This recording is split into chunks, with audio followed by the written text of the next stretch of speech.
हसारा टोली येथे अवैध गावठी दारू अड्ड्यावर पोलिसांनी कारवाई केली असता एका आरोपीच्या ताब्यातून 1200 रुपयांचा मुद्देमाल जप्त करण्यात आला आहे। या प्रकरणी सदर आरोपीवर तुमसर पोलिसात गुन्हा दाखल करण्यात आला आहे।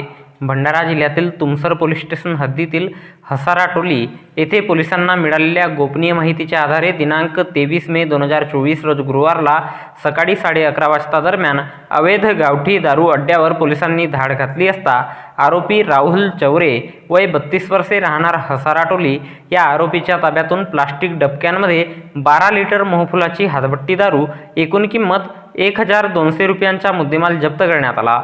या प्रकरणी सदर आरोपीवर तुमसर पोलिसांनी गुन्हा दाखल केला असून या घटनेचा पुढील तपास तुमसर पोलीस करीत आहेत। तर याबद्दलची माहिती भंडारा जिल्हा पोलीस दलाच्या वतीने दिनांक 24 मे 2024 रोज शुक्रवारला एका प्रसिद्धी पत्रकाच्या माध्यमातून देण्यात आली आहे।